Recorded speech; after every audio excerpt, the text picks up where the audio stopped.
तो सती जी बैठी तो भोलेनाथ बाबा के साथ में है, लेकिन कथा नहीं सुनी। माता सती के मन में विचार आ रहा। विचार क्या कि ये कथा व्यास कैसा है।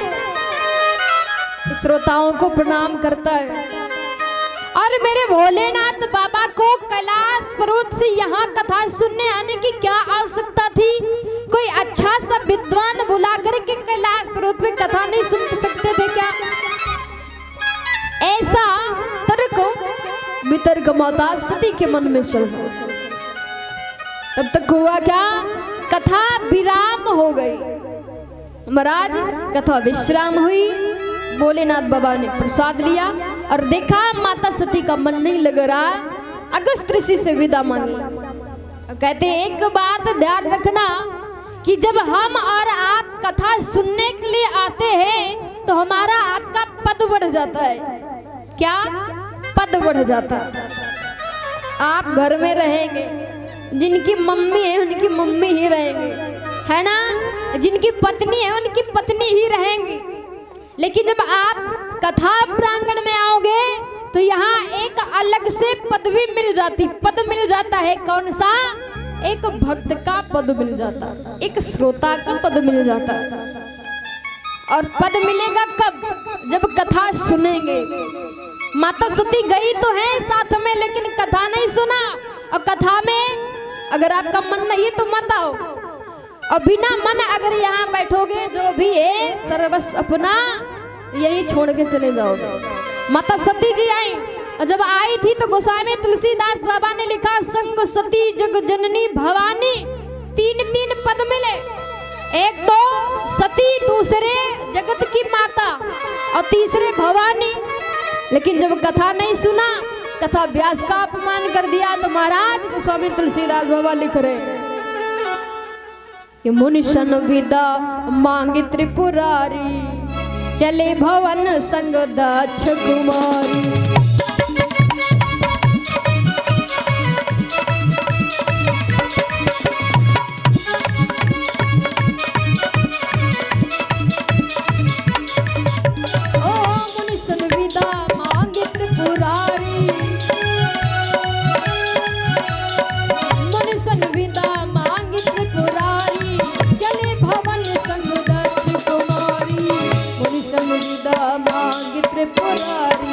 चले भवन संग दक्ष कुमारी।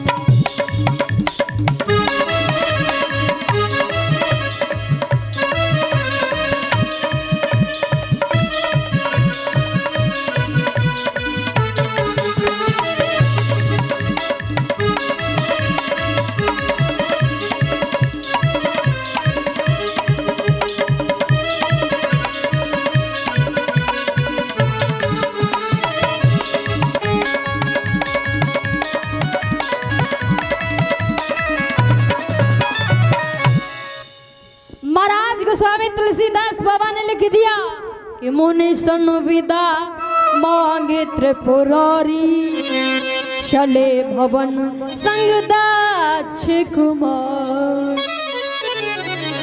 ना तो सती जी रह गई, ना जगत जननी रह गई, ना तो भवानी। मुनि सन विदा मांगे त्रिपुरारी, चले भवन संग दक्ष कुमारी। कहते किसी की संतान, किसी की बिटिया या किसी का लड़का कोई भी गलती करता है तो सीधे बाप का नाम लिया जाता है कि फलाने की बिटिया, फलाने का लड़का।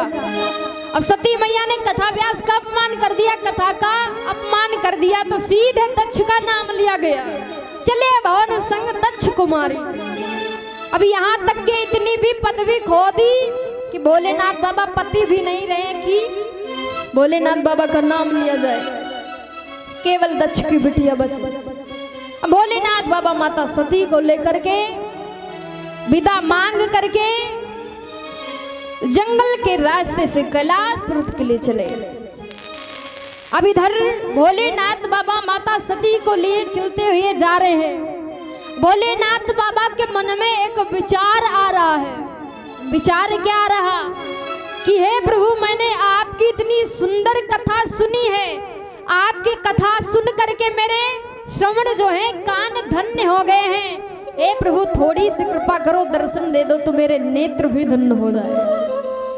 तो महाराज भगवान को ध्यान करें भोलेनाथ बाबा। उसी बीच में मेरे मर्यादा पुरुषोत्तम प्रभु राम का अवतार हो चुका था।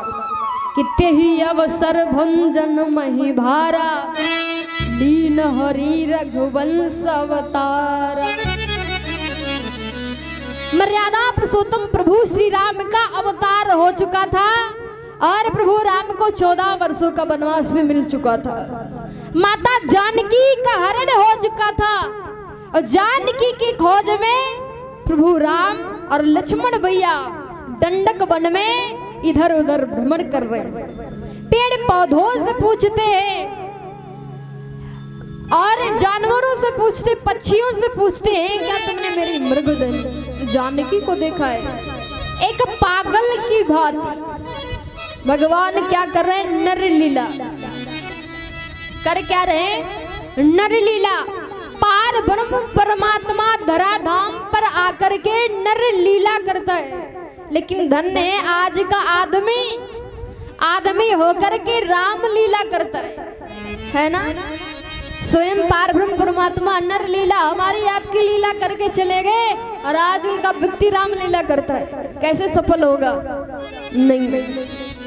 तुम आज एकदम पागल भांति पेड़ पौधों से पूछते जा रहे, कहते हैं क्या? है खाग मृग है मधुकर श्रेणी, है खाग मृग है मधुकर श्रेणी, खाग मृग है मधुकर श्रेणी, खाग मृग है मधुकर श्रेणी।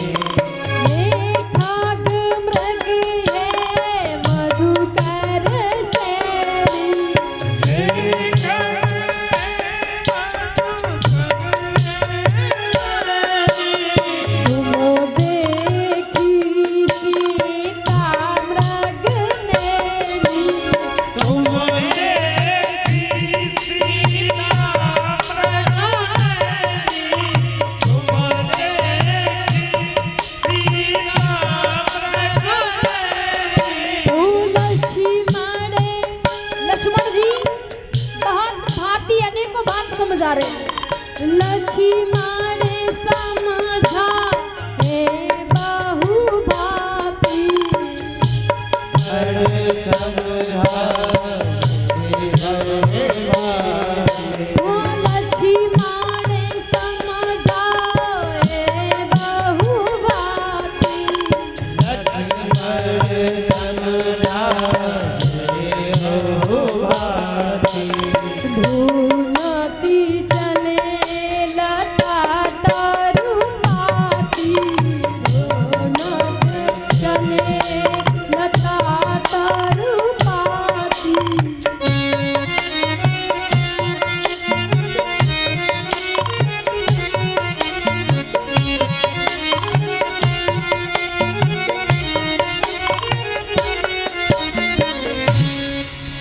लक्ष्मण समझाए बहु भांति, ढूंढती चले लता तरुपा।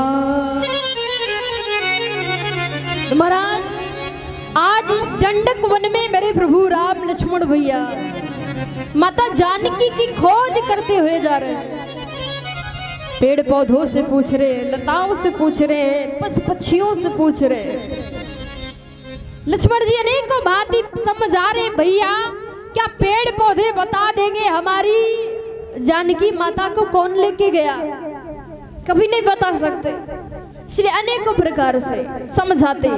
उसी जंगल में मेरे भोलेनाथ बाबा माता सती के साथ में चलते जा रहे कैलाश पर्वत के लिए, और मर्यादा पुरुषोत्तम प्रभु राम लक्ष्मण भैया जानकी की खोज कर रहे। अब इधर से मेरे भोलेनाथ बाबा माता सती जी जा रही है और उधर से मेरे मर्यादा पुरुषोत्तम प्रभु राम लक्ष्मण भैया जी आ रहे हैं।